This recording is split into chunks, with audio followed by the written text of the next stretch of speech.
Diego Gracia estaba de pie junto a la ventana de su despacho, observando cómo las hojas otoñales danzaban en las ráfagas de viento.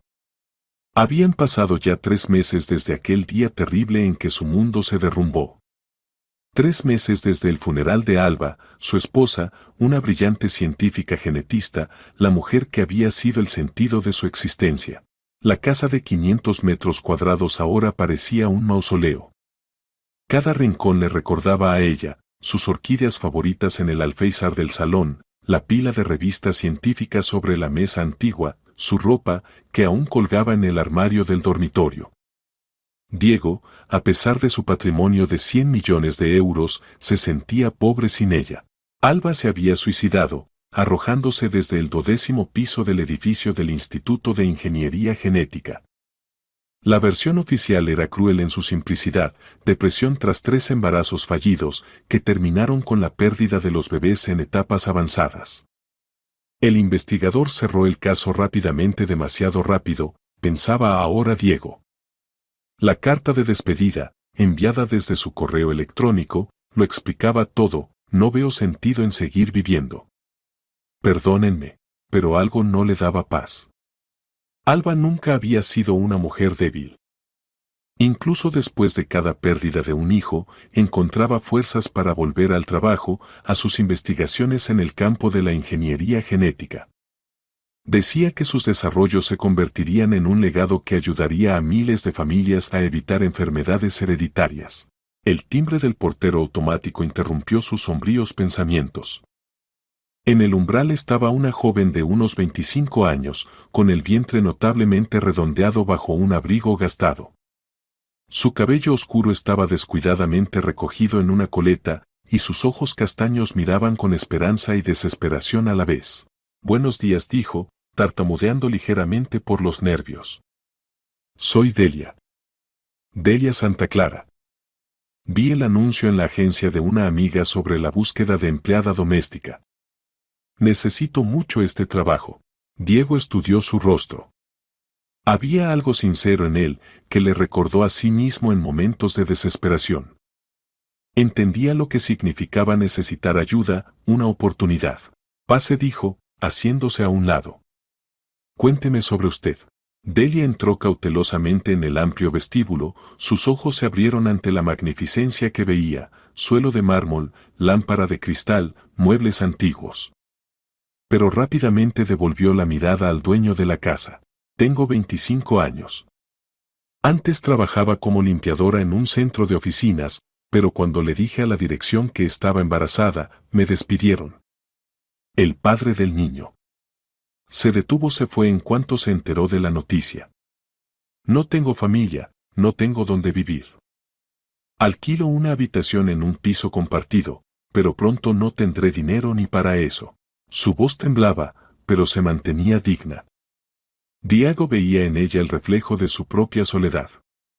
Quizás ambos necesitaban compañía, aunque fuera en este formato. «¿De cuántos meses está embarazada?», preguntó con suavidad. «6 meses. Los médicos dicen que todo va bien. Puedo trabajar hasta el momento del parto, y después». Se calló, entendiendo que los planes podían cambiar. «Bien», dijo Diego después de una larga pausa. «Estoy dispuesto a contratarla. Las condiciones son las siguientes: jornada completa, limpieza de la casa, cocinar, lavar la ropa. Salario, 3.000 euros al mes. Más una habitación independiente aquí, en la casa, y comida». Los ojos de Delia se llenaron de lágrimas de gratitud. Era 3 veces más de lo que ganaba en su trabajo anterior. «Gracias», susurró. «No le fallaré». «¿Cuándo puedo empezar?» «Mañana por la mañana. Le enseñaré la casa, le explicaré todas las obligaciones». Se quedó callado, mirando su vientre. «Y otra cosa, cuando llegue el momento del parto, todos los gastos corren de mi cuenta. En una buena clínica». Delia no podía creer en su suerte. Por primera vez en meses de desesperación, sintió que tenía futuro. A la mañana siguiente llegó con una pequeña maleta que contenía todas sus modestas pertenencias. Diego le enseñó la casa, el salón con chimenea, la cocina con electrodomésticos modernos, la biblioteca con estanterías hasta el techo, los dormitorios. Cuando se acercaron a la puerta del fondo del pasillo, se detuvo. Este era el dormitorio de mi esposa, dijo en voz baja. Todavía no estoy preparado. No estoy preparado para quitar sus cosas. Pero la habitación necesita mantenerse limpia. Delia asintió con comprensión. Veía el dolor en sus ojos, el mismo dolor que ella experimentaba al encontrarse abandonada y sola. Seré muy cuidadosa, prometió. Su habitación estaba en el segundo piso, junto a los dormitorios de invitados. Pequeña pero acogedora, con vista al jardín. Por primera vez en mucho tiempo, Delia tenía su propio espacio, un lugar donde podía sentirse segura. Los días transcurrieron en un ritmo pausado. Delia resultó ser trabajadora y atenta.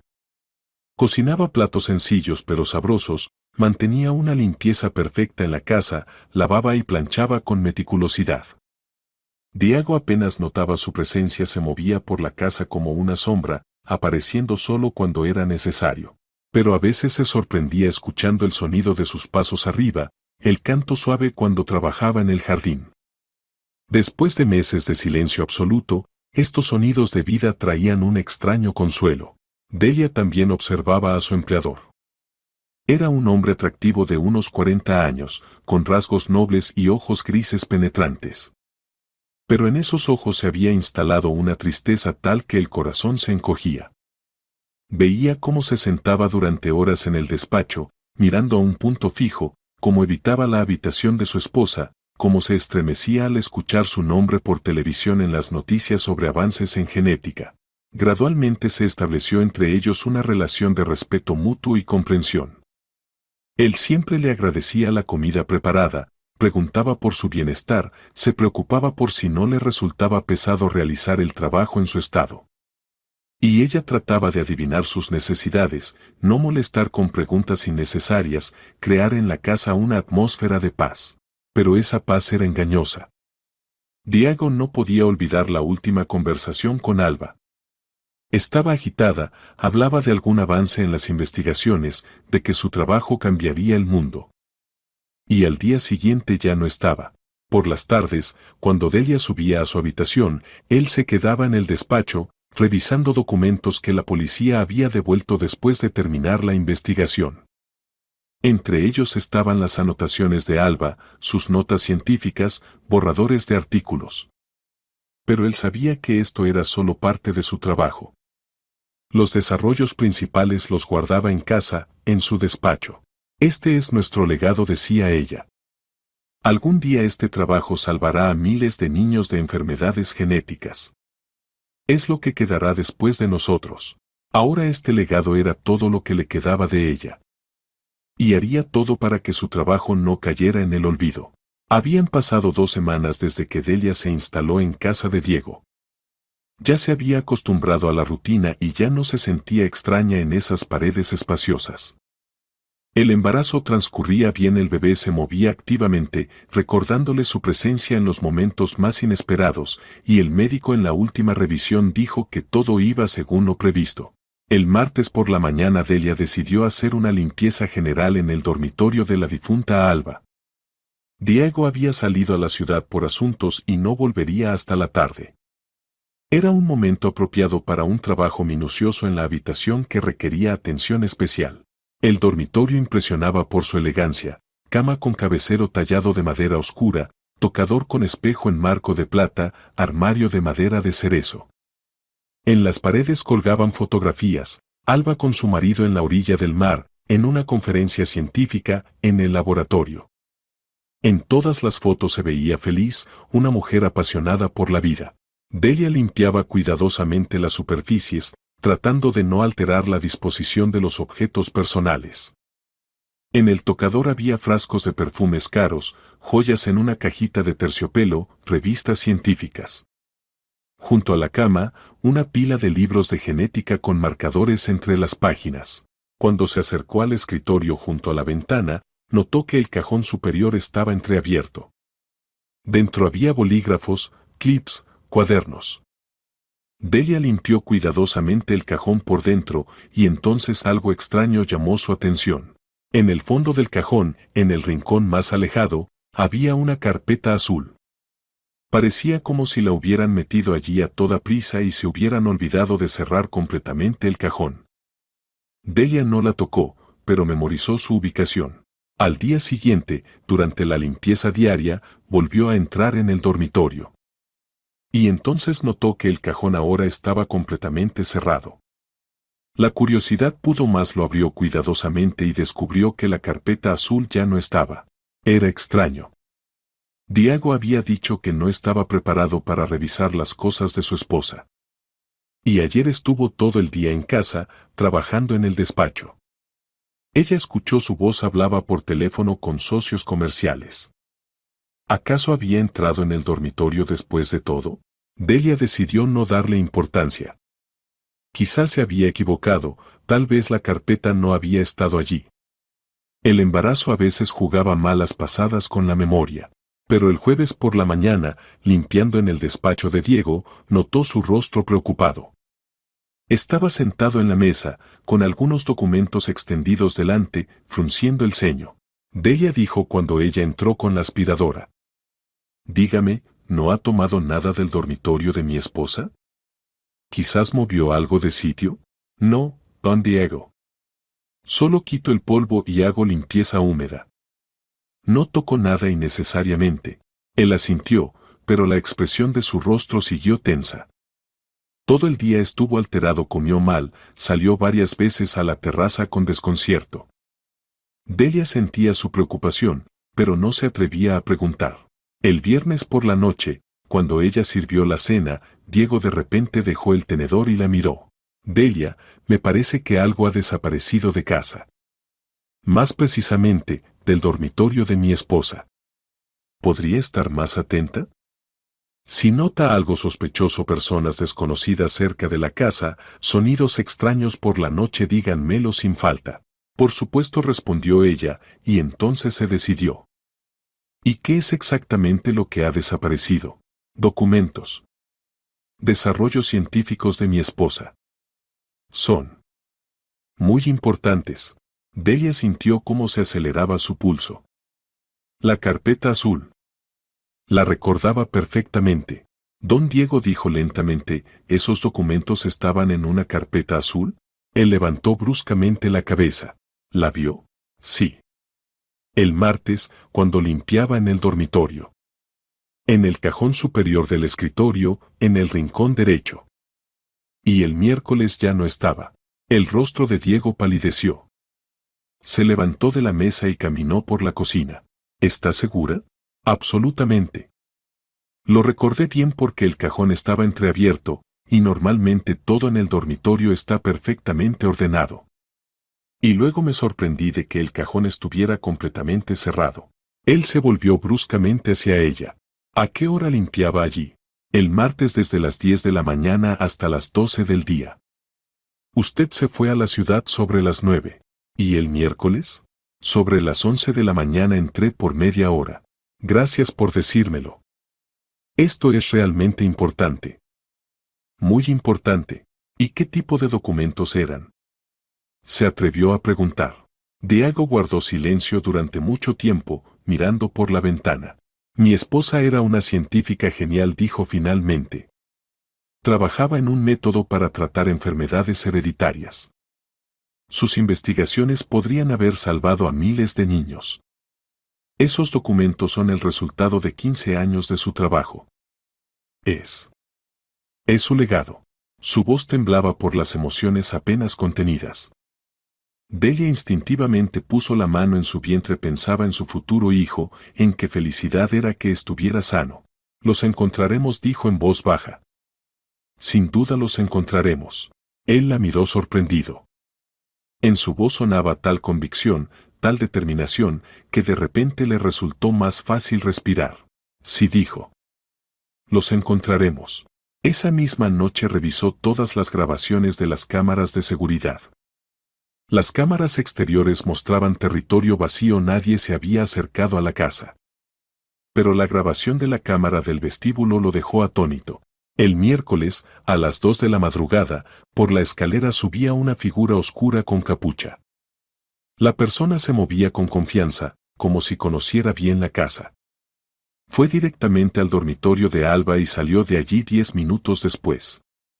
El rostro estaba oculto por una máscara negra. Diego revisó la grabación una y otra vez. ¿Cómo había entrado esta persona en la casa? Las cerraduras no habían sido forzadas. Significaba que tenía llaves. Y eso significaba solo una cosa: el criminal conocía a Alba personalmente. La conocía lo suficientemente bien como para hacer un duplicado de las llaves. Sabía de la existencia de los documentos y su ubicación. Por primera vez en meses después de la muerte de su esposa, Diego sintió no solo pena, sino también rabia. Alguien había usado su tragedia familiar para robar los frutos del trabajo de muchos años de Alba. Alguien en quien confiaban. Por la mañana fue a la policía y presentó una denuncia por robo. Pero entendía, sin pruebas de la identidad del ladrón, el caso llegaría a un callejón sin salida. Necesitaba actuar por su cuenta. Delia dijo durante el desayuno: quiero agradecerle. Si no hubiera sido por su atención, no habría descubierto la desaparición tan pronto. Me alegra haber podido ayudar. ¿Y qué va a hacer ahora? Buscar. Esos documentos no son solo trabajo científico. Son el legado de mi esposa, su sueño de ayudar a la gente. No permitiré que alguien robe su trabajo y se aproveche de él. En los ojos de Delia brillaron las lágrimas. Veía cómo este robo lo había herido, qué dolor había traído. Y en su corazón nació la determinación de ayudarlo a cualquier precio. El lunes comenzó para Diego con una llamada telefónica del agente de policía del barrio. El policía fue lacónico y no muy alentador. Las grabaciones de las cámaras de videovigilancia habían sido estudiadas, pero era imposible identificar a la persona enmascarada. Había demasiadas huellas dactilares en la casa y no se sabía cuáles pertenecían al criminal. El caso fue derivado al Departamento de Investigación de Robos, pero no daban muchas esperanzas de una resolución rápida. Después de colgar, Diego comprendió: la policía actuaría según el esquema estándar, lo que significaba lenta y, muy probablemente, sin resultados. No tenía tiempo para esperar. Alguien ya se había apoderado de parte de los desarrollos de Alba y podía intentar hacerlos pasar por suyos o venderlos. Sacó la guía telefónica y encontró el número de una agencia de detectives que su abogado le había recomendado. La agencia Solís y Asociados se especializaba en investigaciones privadas y tenía buena reputación. Buenos días, dijo una voz masculina agradable. Agencia de detectives Solís y Asociados. Alejandro Solís al habla. Buenos días. Diego Gracia. Necesito su ayuda en la investigación de un robo. El caso es bastante específico. Entiendo. ¿Puede venir hoy? Digamos, a las 3 de la tarde. Allí estaré. La oficina de la agencia estaba ubicada en el centro de la ciudad, en un moderno centro de negocios. Alejandro Solís resultó ser un hombre de unos 50 años. Estrechó firmemente la mano de Diego y escuchó atentamente el relato sobre el robo de documentos. Vio la grabación de la cámara de seguridad. Caso interesante, dijo el detective, reclinándose en su sillón. El criminal actuó profesionalmente. Sabía dónde estaban los documentos, cómo entrar en la casa sin ser visto. Tenía llaves y se orientaba perfectamente en la distribución de la casa. Precisamente eso me preocupa. Es alguien del entorno cercano de mi esposa. Cuénteme sobre ella con más detalle. ¿Dónde trabajaba? ¿Con quién se relacionaba? ¿Quién conocía sus investigaciones? Diego reflexionó. Alba trabajaba en el Instituto de Ingeniería Genética, en el Departamento de Enfermedades Hereditarias. Dirigía su propio laboratorio, tenía un equipo de 5 personas. A casa venían varios colegas, principalmente para cumpleaños o fiestas. Dígame los nombres. Sebastián Sotillo, su adjunto, trabajaron juntos más de 10 años. Elena Campos, investigadora junior. Miguel Rodrigo, técnico de laboratorio. También estaba el doctor Antonio Viñas, jefe del departamento, pero venía rara vez. El detective anotaba los nombres. ¿Y quién de ellos podía saber sobre los documentos domésticos de su esposa? Sebastián seguramente lo sabía. Alba mencionaba a menudo que trabajaba en algo importante en casa, que tenía allí la parte principal de las investigaciones. Él preguntaba varias veces si necesitaba ayuda. ¿Desde cuándo se conocen? Se conocieron en el doctorado, hace unos 15 años. Sebastián era considerado el mejor amigo de Alba. Después de cada uno de nuestros. Diego se interrumpió, después de cada pérdida de un hijo venía, la apoyaba. Ella confiaba mucho en él. Alejandro Solís asintió. Entiendo. ¿Y los otros colegas? Elena y Miguel trabajan en el laboratorio desde hace poco, unos 2 años. Viñas conoce el trabajo en términos generales. Bien. Ahora necesitamos averiguar quién de ellos tuvo acceso a su casa, quién pudo hacer un duplicado de las llaves. Esta es una investigación seria. Mis servicios cuestan 150 € al día más gastos. Ya que los métodos de búsqueda de pruebas pueden ser diversos, desde legales hasta no muy legales. El dinero no es problema. Lo principal es encontrar los documentos y a quién los robó. Entonces comenzamos. Primero necesitamos estudiar a todos los sospechosos potenciales, su situación financiera, conexiones, coartadas en el momento del robo. Al día siguiente el detective se puso manos a la obra.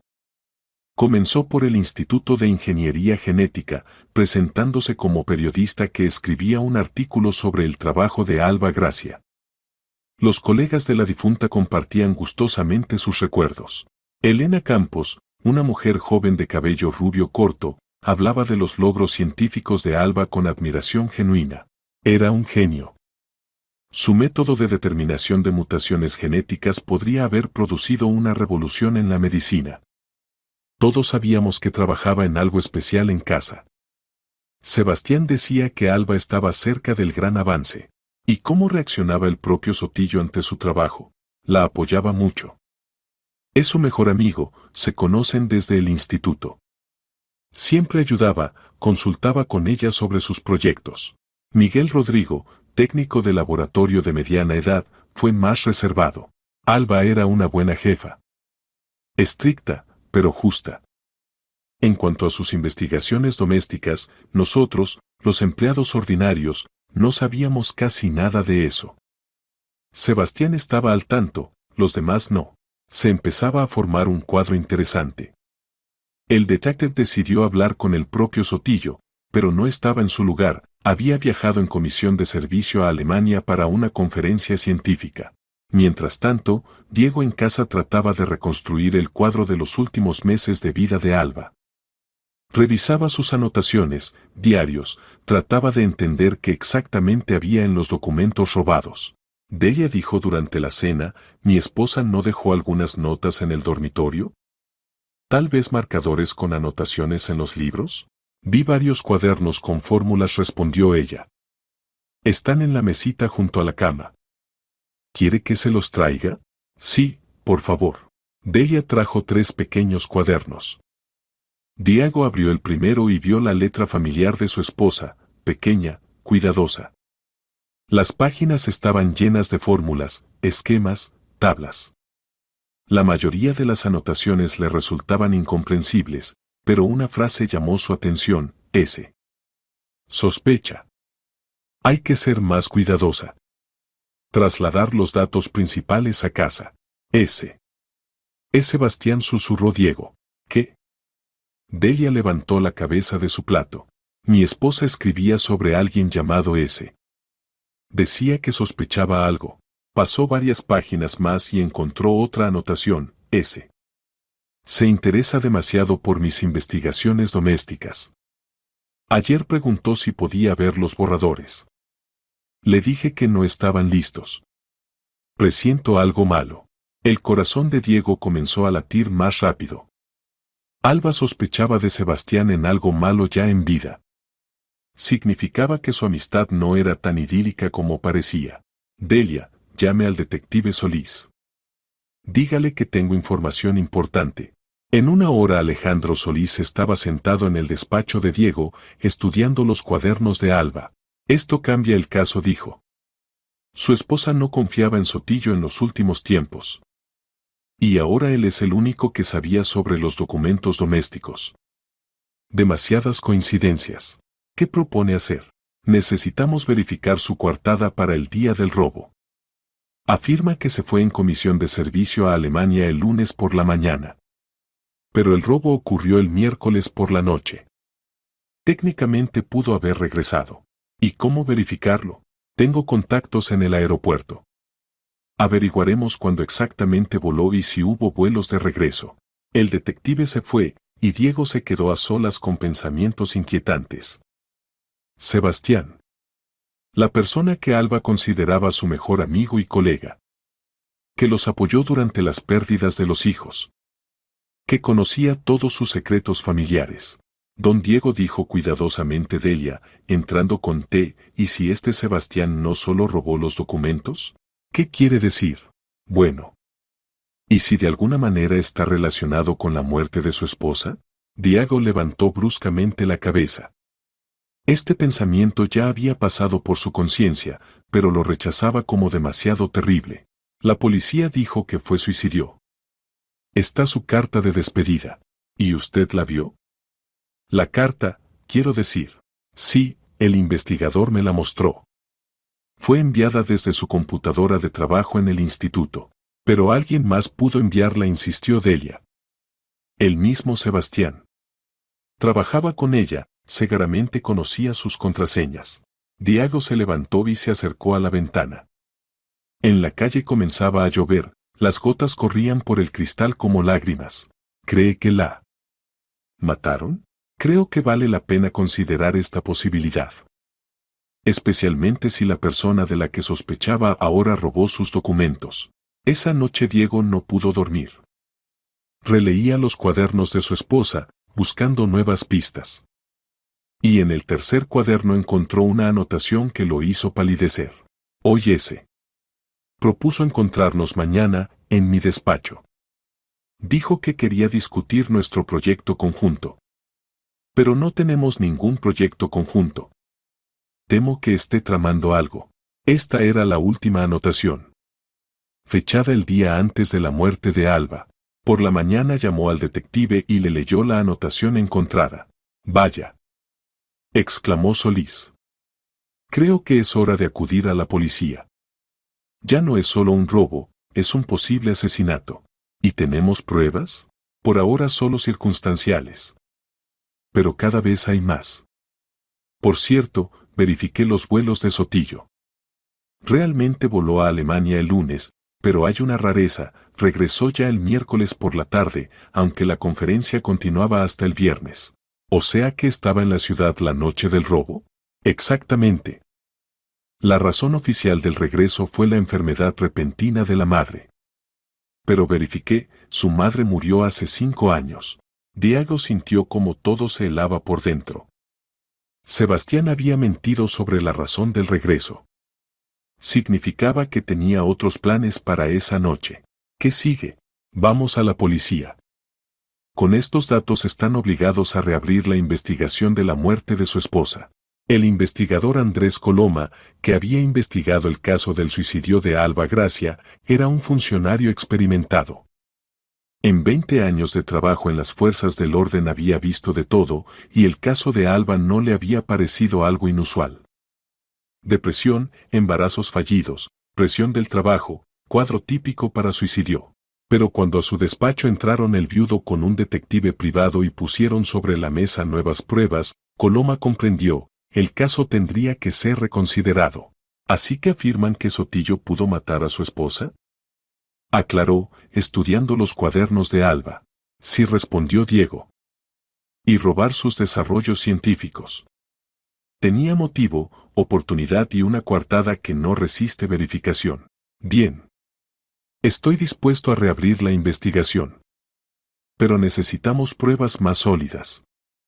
Por ahora solo tenemos sospechas. El detective Solís se inclinó hacia adelante. ¿Y si encontramos testigos? ¿Alguien pudo ver lo que pasaba en el instituto el día de la muerte de Alba Gracia? Interrogamos a todos los empleados, objetó el investigador. Nadie notó nada sospechoso. Todos los empleados en ese momento estaban en una reunión en el salón de actos del piso de arriba. Excepto Sotillo. Él ese día no fue al trabajo, se había quedado enfermo en casa. Su vecina lo confirmó, dijo que todo el día estuvo en casa y escuchaba la televisión alto. ¿Y los edificios circundantes? Tal vez alguien de las casas vecinas vio lo que pasaba en las ventanas del 12º piso. Coloma reflexionó. Realmente, con las prisas esta dirección no se había trabajado a fondo. De acuerdo, nos ocuparemos de buscar testigos. Y mientras tanto necesitamos conseguir una orden de registro de la vivienda de Sotillo. Sebastián Sotillo vivía en un barrio residencial de la ciudad, en un apartamento de 150 metros cuadrados. Soltero de 40 años, gastaba la mayor parte del salario en tecnología cara, libros y viajes. El apartamento estaba amueblado con gusto, muebles de cuero, estanterías con literatura científica. Cuando llegaron los policías con el registro, Sebastián se mostró tranquilo, incluso amigable. Por supuesto, registren, dijo. No tengo nada que ocultar. Es una pena que la muerte de Alba haya generado tales sospechas.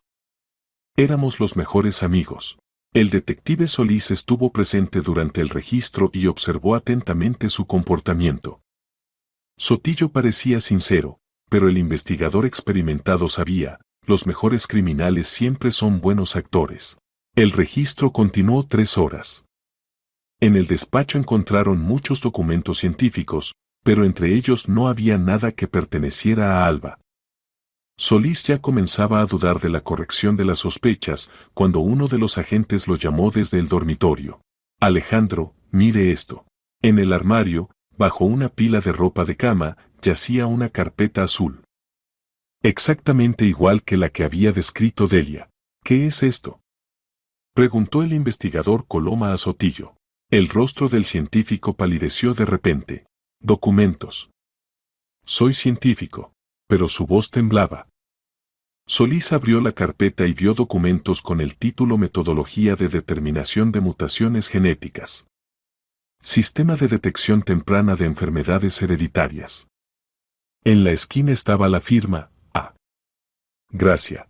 Sebastián Sotillo, dijo el investigador, queda usted detenido por sospecha de robo. Tiene derecho a guardar silencio.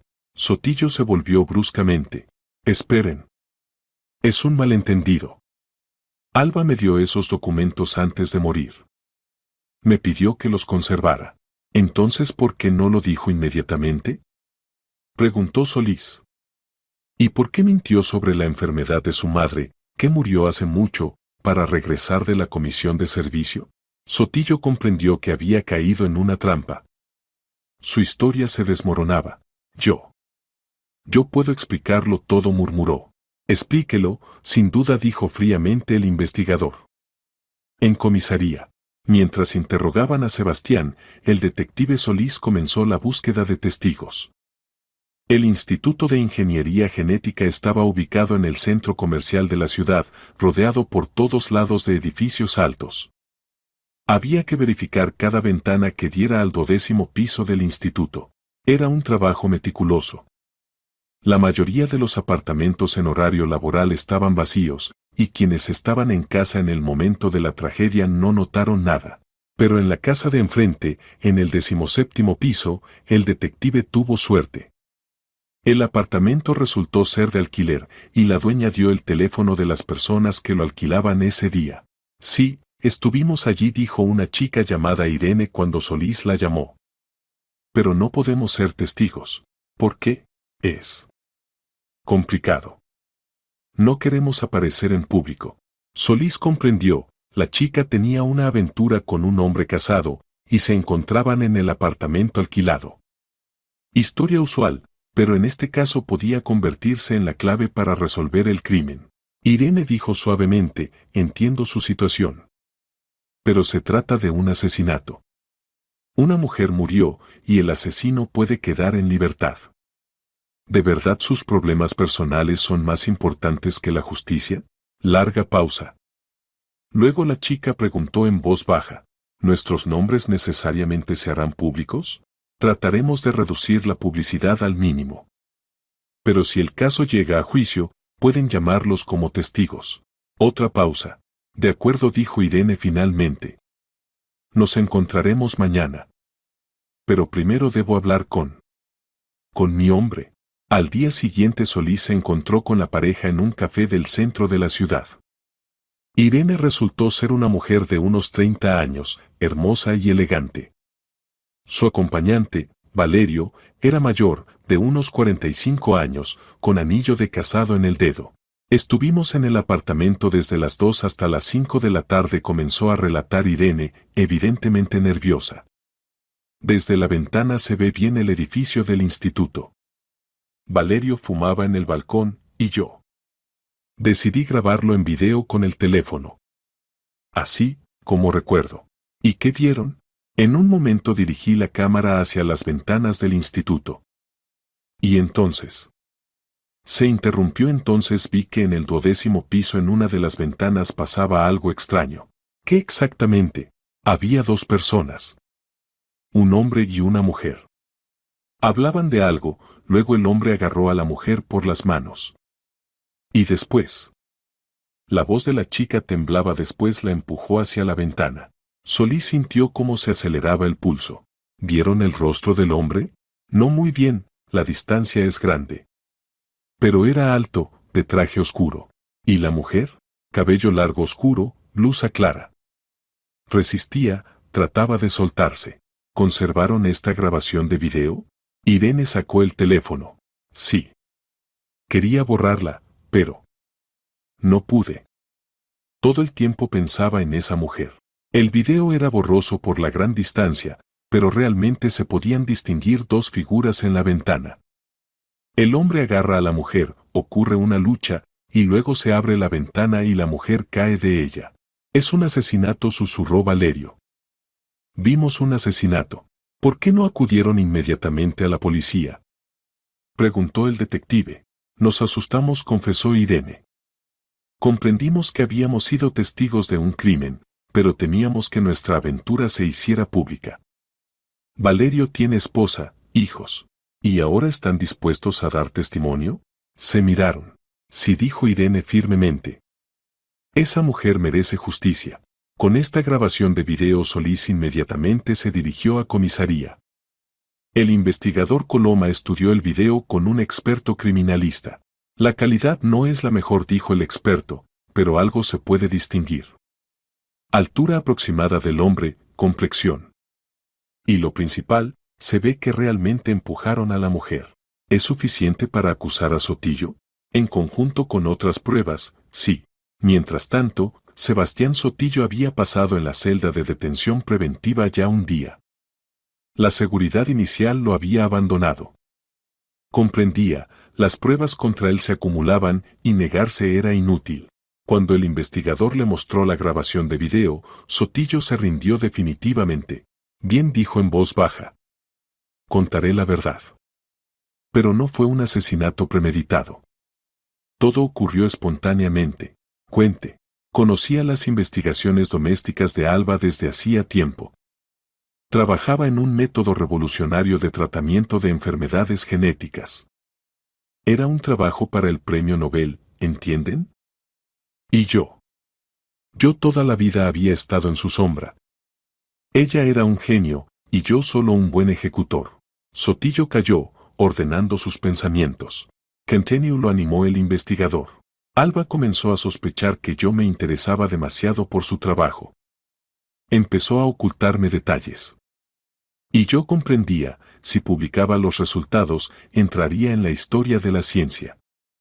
Y yo quedaría como nadie. ¿Y decidió matarla? No. Exclamó Sotillo. Solo quería hablar con ella, convencerla de compartir la autoría. Ese día le pedí que nos encontráramos y habláramos a solas, le dije que teníamos una conversación importante. ¿Y después? Fijé la hora, vine, le propuse convertirse en coautores en la publicación de los resultados. Le dije que mi ayuda en las investigaciones había sido significativa. Pero ella se negó. Dijo que era su trabajo personal, su legado. Discutimos, yo insistía. ¿Y Ella dijo que ya no confiaba en mí, que me sospechaba de intentar robar su trabajo. Amenazó con contárselo a la dirección del instituto. Yo no lo soporté. La agarré por las manos, traté de convencerla. Y ella intentaba soltarse, gritaba. Y entonces la empujé hacia la ventana. No quería matarla. Solo quería que se callara. Pero la ventana estaba abierta, perdió el equilibrio. Sotillo se echó a llorar. El investigador anotaba cada palabra. ¿Y la carta de su computadora? Sí, la envié yo. Después de su caída comprendí que me acusarían de asesinato. Conocía su contraseña, a menudo trabajábamos en la misma computadora. Escribí la carta en su nombre para que todo pareciera suicidio. ¿Y cómo entró sin ser visto en el edificio del instituto ese día? Se había quedado enfermo en casa. ¿Y cómo se ocultó después? A través del sótano del edificio vecino. Allí hay un corredor que conecta. No entré por la entrada principal. Todos los empleados del instituto en ese momento estaban en una conferencia importante en el salón de actos, un piso más arriba del despacho de Alba. Quería hablar con ella a solas, para que nadie nos oyera ni viera. Debía ser una conversación decisiva, franca y confidencial. ¿Y los documentos de la casa? Los tomé de su casa. Sabía dónde los guardaba Alba, muchas veces la había oído hablar de ellos. Hice copias de las llaves aún cuando ella vivía, cuando dejaba el bolso en el laboratorio. La confesión fue completa. Sebastián Sotillo era acusado de asesinato, robo y falsificación de documentos. Trataba de presentar todo como un accidente desafortunado, pero los hechos de preparación minuciosa para el crimen estaban a la vista. La noticia del arresto de Sebastián Sotillo por acusación de asesinato de Alba Gracia se extendió por la comunidad científica como fuego forestal. En el Instituto de Ingeniería Genética reinaba el shock. Los colegas no podían creer que la persona que conocían desde hacía 15 años resultara ser un asesino. Diego recibió una llamada del investigador Coloma temprano por la mañana del jueves. Sotillo ha dado testimonio completo. Confesó el asesinato de su esposa y el robo de documentos.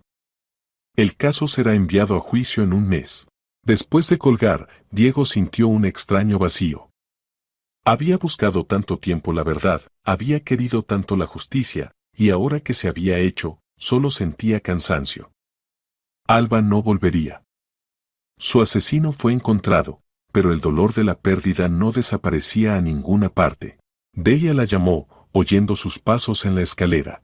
Ella bajaba lentamente, con cuidado, el vientre interfería notablemente con los movimientos. Sí, don Diego. Arrestaron a Sebastián. Confesó. Mi esposa. Realmente la mató él. Delia se detuvo, presionando la mano contra el pecho. Dios mío. ¿Significa que teníamos razón? Desafortunadamente, sí. Sebastián Sotillo mató a Alba por envidia y motivos mercenarios. Quería apropiarse de sus desarrollos científicos. ¿Y qué pasará ahora con los documentos? Me los devolverán. Delia se acercó e inesperadamente puso la mano en su hombro. Don Diego, lo siento mucho.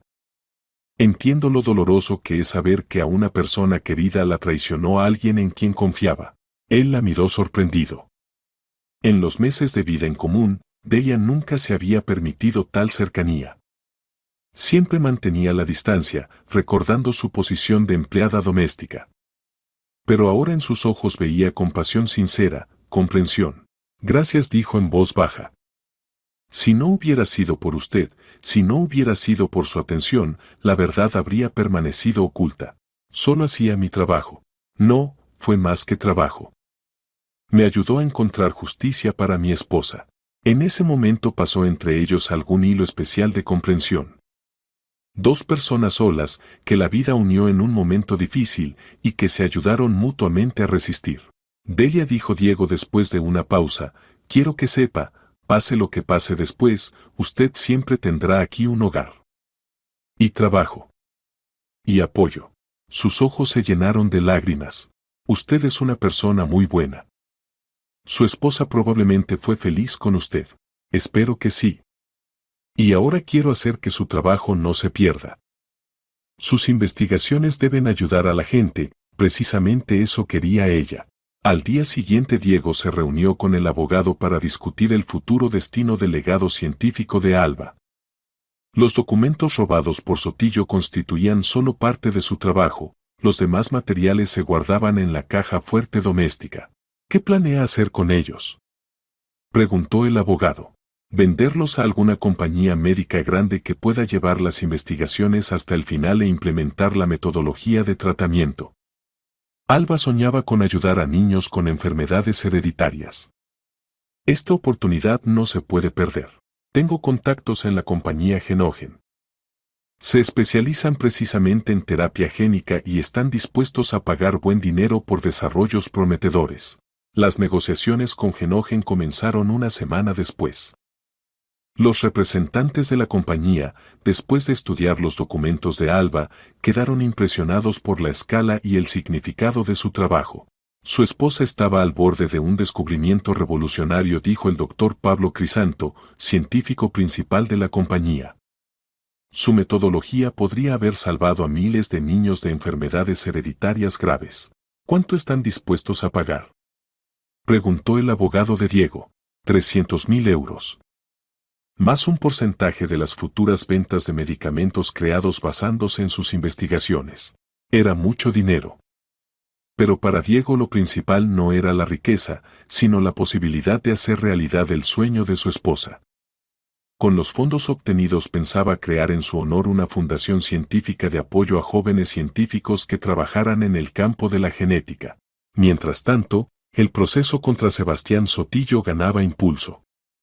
El abogado del acusado trataba de lograr la recalificación del asesinato de intencional a imprudente, afirmando que la muerte de Alba fue resultado de un accidente durante la pelea. Pero la grabación de video de Irene y los testimonios detallados de los testigos no dejaban dudas. Sotillo empujó intencionalmente a la colega hacia la ventana. El acusado actuó por motivos mercenarios, declaró el fiscal en su discurso. Envidiaba el talento de la víctima, quería apropiarse de los frutos de su trabajo de muchos años. Cuando Alba Gracia se negó a compartir con él la autoría, la mató, y luego escenificó un suicidio escribiendo una carta. Sebastián Sotillo se sentaba en el banquillo de los acusados con la cabeza baja. 15 años de amistad con Alba, años de trabajo conjunto, todo se había convertido en cenizas por su envidia y codicia. El acusado tiene la última palabra, dijo el juez. Sotillo se levantó lentamente. Quiero pedir perdón al marido de Alba, a sus familiares, a los colegas. Cometí algo imperdonable. Alba era una científica destacada y buena persona. No merecía tal muerte. Yo lamento lo hecho cada segundo. El tribunal condenó a Sebastián Sotillo a 15 años de prisión. La justicia triunfó, pero su precio fue demasiado alto. Después de la lectura de la sentencia, Diego salió del edificio del tribunal y vio a Delia, que lo esperaba en la entrada. Ya estaba en el 9º mes de embarazo, y los médicos advertían que el parto podía comenzar en cualquier momento. ¿Por qué vino?, preguntó. En su estado hay que cuidarse. Quería apoyarlo, dijo simplemente. Comprendía que le sería difícil. Regresaron a casa en silencio. Ambos tenían en el alma una extraña mezcla de alivio y tristeza. El asesino fue castigado, la verdad revelada, pero esto no devolvió la vida a Alba. Delia, dijo Diego cuando llegaron a casa, quiero comunicarle, el contrato con la compañía sobre la compra de los materiales de Alba fue firmado. Las investigaciones de Alba serán continuadas. Su sueño se realizará. Es maravilloso, respondió, y en su voz sonaba alegría sincera. Significa que no vivió en vano. En estas palabras simples había tal sabiduría que Diego sintió. Delia entendía su dolor mejor que todos los psicólogos y médicos. Ella también conocía lo que era la pérdida, la soledad, la lucha por la supervivencia. Esa tarde él se sentó en el despacho, revisando documentos de la caja fuerte, la colección completa de trabajos de Alba sobre ingeniería genética. Estos papeles costaban mucho dinero y trabajo, pero para él eran invaluables como recuerdo de la mujer amada. De repente en la casa se oyó un grito. Diego corrió arriba y vio a Delia, sentada en la cama de su habitación, pálida y asustada. ¿Qué pasó? Parece que comenzaron las contracciones, susurró, apretando el vientre. Pero todavía es temprano. Faltan 2 semanas para la fecha. Prepárese, vamos inmediatamente a la maternidad. La ayudó a vestirse, tomó la maleta preparada de antemano y pidió un taxi. Por el camino a la clínica Delia apretaba su mano, luchando contra el dolor. Todo estará bien, la tranquilizaba. Los médicos dijeron que el niño se desarrolla normalmente. 2 semanas es una diferencia muy pequeña. ¿Y si algo sale mal? Susurraba. No tengo a nadie más que a este bebé. Me tiene a mí, dijo firmemente. No la abandono. En la maternidad colocaron inmediatamente a Delia en la sala de partos. Diego se quedó esperando en el pasillo, se preocupaba como si fuera el padre del futuro niño. Las enfermeras lo tomaban precisamente por el padre, era el único hombre que había traído a la parturienta y se interesaba por su estado. El parto duró 6 horas. Todo este tiempo Diego caminaba por el pasillo, preocupándose no menos de lo que se habría preocupado por su propio hijo. En los meses pasados juntos, Delia se había convertido para él en una persona cercana. Finalmente se abrió la puerta de la sala y salió la partera con sonrisa en el rostro. Felicidades, tienen un hijo. Niño sano, 3 kilos 200 gramos. La mamá se siente bien. Diego sintió una extraña alegría, como si realmente se hubiera convertido en padre. Cuando lo dejaron pasar a la sala, vio a Delia, cansada pero feliz, con un pequeño bulto en los brazos. Mire, susurró, qué hermoso es. El bebé dormía, con los puñitos apretados. Tenía cabello oscuro y carita roja. Diego tocó cuidadosamente su mejilla, la piel era increíblemente tierna. ¿Cómo lo llamará? Preguntó. No sé todavía. Todo el tiempo pensaba en una niña, y nació un niño. Lo miró. ¿Qué aconsejaría usted, Miguel? Este nombre significa semejante a Dios. Que crezca como buena persona. Miguel, repitió Delia. Me gusta. Miguelito. 5 días después, Delia con el niño regresaron a casa. Diego había preparado de antemano una cuna, cochecito, todo lo necesario para el bebé. ¿Por qué hace esto? Preguntó Delia, meciendo al hijo en los brazos. Solo soy su empleada doméstica. No, dijo él. Usted no es solo empleada doméstica. Es la persona que me ayudó a encontrar la verdad.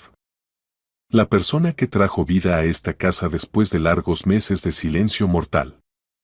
Usted. Se ha convertido para mí casi en familia. Delia lloró, por primera vez en mucho tiempo, de felicidad y no de desesperación. La aparición del bebé en casa lo cambió todo.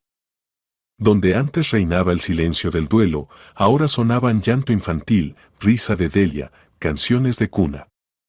Diego descubrió que esperaba con impaciencia regresar a casa después de reuniones de negocios para ver al bebé, hablar con Delia. Miguel resultó ser un niño tranquilo. Dormía bien por las noches, estudiaba el mundo con curiosidad con sus grandes ojos oscuros, sonreía a menudo.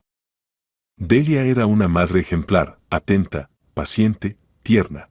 Tiene instinto maternal natural, dijo Diego, observando cómo mecía a su hijo. Tal vez, respondió. O tal vez simplemente quería mucho a este niño, a pesar de todas las dificultades. Él entendía lo que quería decir. Quedar embarazada de un hombre que la abandonó en las primeras dificultades, encontrarse sola sin medios de subsistencia, todo esto podría haber quebrado a cualquiera. Pero Delia resistió y ahora era feliz.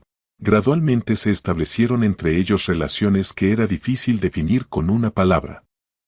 Formalmente Delia seguía siendo empleada doméstica, pero de hecho era la dueña de la casa, madre de un niño al que Diego amaba como propio. Cuando Miguel cumplió 3 meses, Diego recibió una carta en la que el doctor Pablo Crisanto informaba que los primeros experimentos basados en los desarrollos de Alba habían dado resultados sorprendentes. El método de detección temprana de mutaciones genéticas funcionaba impecablemente. Me alegra informar que el trabajo de su difunta esposa ha producido una revolución en nuestra comprensión de las enfermedades genéticas. Ya hemos ayudado a 15 familias a identificar y eliminar problemas potenciales en etapa temprana del embarazo. Esto es solo el comienzo. El nombre de Alba Gracia entrará en la historia de la medicina. Leyendo la carta, Diego sintió orgullo por su esposa y al mismo tiempo dolor agudo. Alba soñaba precisamente con esto, ayudar a familias, salvar niños. Su sueño se hacía realidad, pero ella no estaba cerca para ver el triunfo. ¿Buenas noticias?, preguntó Delia, notando su rostro emocionado. Las mejores que pueden ser. El trabajo de Alba está salvando vidas de niños.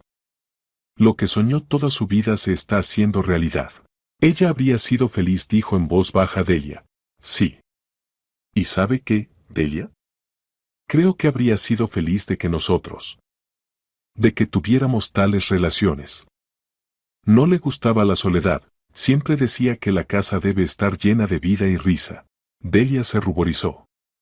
En estos meses había crecido entre ellos un profundo entendimiento mutuo, pero ninguno se decidía a llamar este sentimiento por su nombre. Don Diego dijo cuidadosamente, ¿y qué pasará cuando Miguel crezca? Él la miró largo tiempo, ordenando sus pensamientos. Luego dijo, ¿y si su situación cambiara? ¿Cómo? Delia se levantó y se acercó a ella. En estos meses usted se ha convertido para mí en una persona muy querida. Ha traído a mi casa luz, calor, esperanza. Miguel. Lo amo como a hijo propio. Y a usted yo. Se interrumpió, también la amo. Ella bajó los ojos. Pero soy una chica simple de familia desfavorecida. No tengo educación, dinero, posición en la sociedad. En cambio tiene buen corazón, alma clara, sabiduría que no enseñan en ninguna universidad. Me ayudó a encontrar la verdad sobre la muerte de mi esposa, me apoyó en los días más difíciles, dio a esta casa nueva vida. Pero la gente hablará. Que hablen. He vivido lo suficiente para entender, la opinión de la gente no vale la felicidad personal. Delia, le propongo que se case conmigo. Convertirse en mi esposa y darle a Miguel mi nombre y patronímico. Ella lloró, de alegría, de lo inesperado, de los sentimientos que la llenaban. Yo también lo amo, confesó a través de las lágrimas. Mucho. Pero tenía miedo confesármelo a mí misma. Parecía incorrecto enamorarse de un hombre que había perdido a su esposa solo hace medio año. Alba habría entendido, dijo con seguridad. No habría querido que me quedara solo. ¿Y usted? Usted no la reemplaza en mi corazón. Tiene allí su lugar especial. Un mes después se casaron. Ceremonia modesta en el registro civil. Delia llevaba un vestido blanco simple, con Miguel en brazos, Diego un traje oscuro. Cuando intercambiaron anillos, el bebé se movió e hizo un sonido de satisfacción, como aprobando lo que ocurría. Ahora es usted Delia Gracia, dijo Diego, besando a su esposa. El mismo día formalizaron los documentos de adopción. Pronto Miguel oficialmente se convirtió en hijo de Diego, recibió su apellido y patronímico. Por la tarde, en casa, se sentaron en el salón junto a la chimenea. Miguel dormía en el cochecito, Delia se acomodó cómodamente junto a su marido en el sofá. ¿Sabes qué es sorprendente?, dijo Diego. Hace medio año me parecía que la vida había terminado. Y ahora entiendo, solo comienza de nuevo. Cada persona puede tener solo una vida, notó sabiamente Delia. Lo principal es no tener miedo a los cambios. No tengo miedo. Contigo y Miguel cerca, no tengo miedo de nada. Se sentaron en silencio, escuchando el crepitar de la leña en la chimenea y la respiración tranquila del bebé dormido. En la casa que tanto tiempo había estado llena de pena, ahora reinaban de nuevo paz y amor. El primer año de vida en común pasó como un día feliz. Delia floreció en el papel de esposa y madre, era cariñosa, tierna, sabia. Diego descubrió en sí sentimientos paternos que nunca antes había experimentado. Miguel crecía como niño fuerte e inteligente, que traía alegría a la casa cada día. Papá. Balbuceaba Miguel, extendiendo las manos hacia Diego. La palabra papá cada vez resonaba en el corazón del hombre con alegría. Nunca pensó que podría amar tanto al hijo de otro como al propio. Pero Miguel hacía tiempo que había dejado de ser ajeno para él, se había convertido en hijo no solo por documentos, sino por llamada del corazón. Delia observaba sus relaciones con ternura. Diego era un padre excelente, paciente, amoroso, atento. Podía pasar horas jugando con el bebé, leerle cuentos, cargarlo en brazos por el jardín. ¿Alguna vez te has arrepentido de casarte con una mujer que tenía un hijo? Le preguntó una vez por la noche. Al contrario, respondió. Estoy agradecido al destino por haberlos traído a mi casa. Tú y Miguel me salvaron de la soledad y la desesperación. Y yo estoy agradecida de haber conocido a un hombre que aceptó a mi hijo como propio. Su amor era silencioso y profundo, nacido del respeto mutuo y la comprensión. Rara vez discutían, se apoyaban en todo, juntos criaban a Miguel. Cuando el niño cumplió 1 año, Diego recibió otra carta. Pablo Crisanto informaba que el método de Alba Gracia ya había ayudado a más de 300 familias en todo el mundo. Las pruebas clínicas mostraban excelentes resultados. ¿Te imaginas? Le dijo a Delia, gracias al trabajo de Alba ya nacieron cientos de niños sanos que podrían haber sufrido enfermedades genéticas. Es maravilloso. Significa que su trabajo vive y ayuda a la gente. En la casa aparecieron nuevas tradiciones. Cada primer domingo del mes iban toda la familia al cementerio, a la tumba de Alba. Diego le contaba a Alba cómo iban los asuntos con su legado científico, Delia traía flores, y Miguel, sin entender aún lo que pasaba, se quedaba quieto en brazos de su madre. Alba decía a Delia, dirigiéndose a la lápida, le prometo que cuidaré de su marido y haré todo para que sea feliz. Gracias por permitir que su trabajo siga salvando niños. Diego escuchaba estas palabras con un nudo en la garganta. Delia se relacionaba con la memoria de la primera esposa no como rival, sino como continuadora de sus objetivos, hacer el mundo mejor. Cuando Miguel cumplió 1 año y medio, Delia le comunicó a su marido una noticia alegre. Diego, estoy embarazada otra vez. Él la abrazó, la hizo girar por el salón. Es maravilloso. Miguel no será hijo único en la familia. ¿De verdad te alegras? Preguntó. ¿Estás preparado para tener otro hijo a tu edad? Delia, tengo 42 años, estoy lleno de fuerzas y energía. Y lo más importante, tengo una esposa amada que me dará otro hijo. Por supuesto que estoy preparado. El embarazo transcurrió fácilmente. Delia florecía, se volvía aún más hermosa.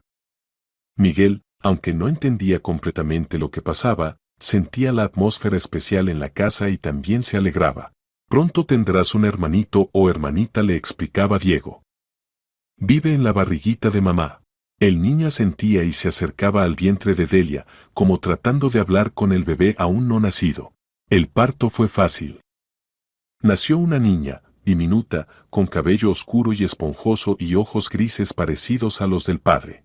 ¿Cómo la llamaremos?, preguntó Diego, sosteniendo a su hija en brazos. Alba, dijo Delia. Que su nombre siga viviendo en nuestra familia. Él se emocionó hasta lo más profundo. Delia propuso llamar a la hija en honor de Alba. Era un acto de una mujer verdaderamente magnánima. Alba Gracia pronunció solemnemente.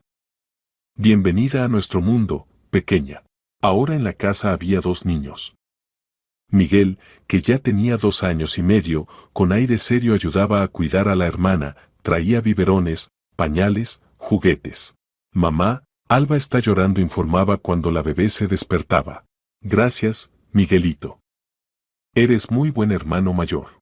Diego no cabía en sí de gozo viendo a su familia. En la casa que una vez parecía un mausoleo, ahora sonaban risas infantiles, canciones de cuna, el bullicio alegre. Era exactamente lo que soñaba Alba, una casa llena de vida, amor y alegría. Por las noches, cuando los niños se dormían, los esposos se sentaban en el salón y planeaban el futuro. Quiero que Miguel y Alba reciban buena educación, decía Diego. Tal vez ellos también se conviertan en científicos, como Alba. O tal vez elijan un camino completamente diferente, respondía Delia. Lo principal es que sean felices y traigan beneficio a la gente. Con padres como nosotros no pueden crecer siendo malas personas, bromeaba. Tienen un padre maravilloso, decía seriamente. Bueno, inteligente, generoso. Estarán orgullosos de ti. Así pasaron otros 3 años. Miguel y Alba iban al jardín de infantes. La familia vivía en completa armonía, alegrándose de cada día. Para el 5º aniversario de la muerte de Alba, Diego decidió crear una fundación científica en su honor. El dinero obtenido de la venta de sus desarrollos quería gastarlo en apoyo a jóvenes científicos que trabajaran en el campo de la genética. Será el mejor recuerdo de ella, le dijo a Delia. Alba siempre apoyó a la juventud talentosa, creía que la ciencia debe desarrollarse. Excelente idea. ¿Y cómo llamarás a la fundación? Fundación Alba Gracia. Daremos becas a investigadores principiantes, pagaremos sus prácticas en el extranjero, publicaremos sus trabajos. La fundación fue registrada oficialmente. Diego participó personalmente en la selección de candidatos para recibir becas, estudió sus proyectos, se reunió con jóvenes científicos. Los primeros becarios de la fundación fueron 5 estudiantes de doctorado de diferentes ciudades del país. Sus investigaciones se relacionaban con enfermedades genéticas, métodos de tratamiento y prevención. Era una continuación directa del trabajo comenzado por Alba. Delia apoyaba a su marido en todas sus iniciativas. Entendía que el trabajo de la fundación era una forma de conservar la memoria de la primera esposa y no sentía ningún celo. Al contrario, se enorgullecía de que su marido fuera tan noble. Pasaron otros 2 años. Los hijos de Diego y Delia crecían inteligentes y buenos, alegrando a sus padres. La Fundación Alba Gracia prosperaba y ya había ayudado a 50 jóvenes científicos a comenzar su carrera. En uno de los días primaverales, Diego recibió una llamada de Estocolmo. Llamaba a un representante del Comité de Ingeniería Genética y Medicina. Señor Gracia, me alegra informarle que los trabajos de su difunta esposa están nominados para el premio del comité en el área de medicina. Sus investigaciones en el campo de la ingeniería genética son reconocidas como una contribución destacada a la ciencia. Diego no podía creer lo que oía. De tal premio Alba solo podía soñar. Pero ella murió hace 7 años. En casos excepcionales tal premio puede otorgarse póstumamente. Los trabajos de la señora Gracia han salvado ya más de 10.000 vidas infantiles en todo el mundo. Es un resultado sobresaliente. La ceremonia de premiación se celebró en diciembre. Diego voló a Estocolmo junto con Delia y los niños para participar en la sesión del comité. Alba Gracia dedicó su vida a la búsqueda de formas de proteger a los niños de enfermedades genéticas, dijo en su discurso ante representantes de la comunidad científica mundial. Sus investigaciones salvaron miles de vidas y siguen salvándolas cada día. Este premio le pertenece no solo a ella, sino a todos los científicos que continúan su causa. El salón aplaudió de pie. Delia se sentaba en primera fila con los niños, llorando de orgullo por su marido y la difunta Alba. Miguel miraba seriamente al escenario, mientras que la pequeña Alba dormía, sin entender nada de lo que pasaba. Después de la ceremonia se les acercaron muchos científicos de todo el mundo. Agradecían a Diego por no haber ocultado las investigaciones de su esposa, sino haberlas transmitido a manos de quienes pudieron llevar el asunto hasta el final. Su esposa era un genio, dijo un profesor de Japón. Gracias a su método en Tokio ya salvamos más de 1.000 niños. Y en la India abrieron todo un centro de diagnóstico genético basado en sus desarrollos, añadió una científica de Delhi. Diego escuchaba estos relatos con el corazón rebosante de alegría. Alba soñaba con ayudar a la gente, y su sueño se realizó en escalas que ella misma no podría haber imaginado. Al regresar a casa, la familia organizó una pequeña celebración. En la mesa estaba la estatuilla del premio, y junto a ella las fotografías de la ceremonia de premiación.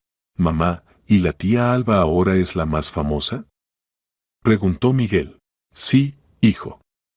Se hizo muy famosa porque ayudó a muchos niños a estar sanos. ¿Y cuando crezca, también ayudaré a los niños?». «Por supuesto, si quieres», respondió Diego. «Puedes convertirte en médico, científico o simplemente en buena persona que ayuda a otros». Alba, sin entender aún el significado de lo que pasaba, se estiraba hacia la estatuilla brillante del premio. «Miguel será médico», anunció con su voz infantil.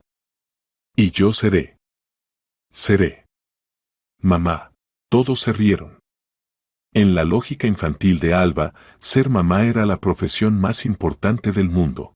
Por la tarde, cuando los niños se durmieron, Delia y Diego se sentaron en la terraza, disfrutando de la cálida noche de verano. ¿Eres feliz?, le preguntó. Mucho. ¿Y tú? Más feliz de lo que podría soñar. A veces me parece que todo esto es un sueño.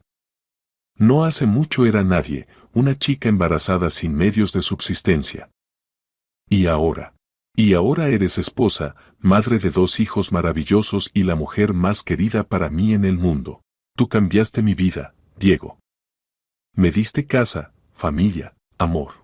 Y tú me diste una nueva vida a cambio de la destruida. Me enseñaste a alegrarme de nuevo, a amar, a soñar con el futuro. Se sentaron en silencio, escuchando los sonidos nocturnos del jardín. En algún lugar de la casa respiraban tranquilamente sus hijos y las estrellas brillaban desde el cielo de verano. ¿Sabes en qué pienso ahora?, dijo Delia. En que Alba completó su misión en la Tierra, creó una metodología que salva niños. Y a nosotros el destino nos dio la oportunidad de continuar su causa y crear una familia. ¿Crees en el destino? Creo en que todo ocurre no por casualidad. Nos encontramos en el momento necesario, nos ayudamos mutuamente, creamos una familia.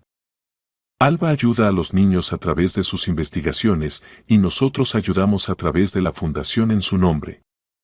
Todo está conectado. Diego tomó su mano. Palabras sabias. Tal vez tengas razón. Quizás el alma de Alba realmente nos unió para que fuéramos felices.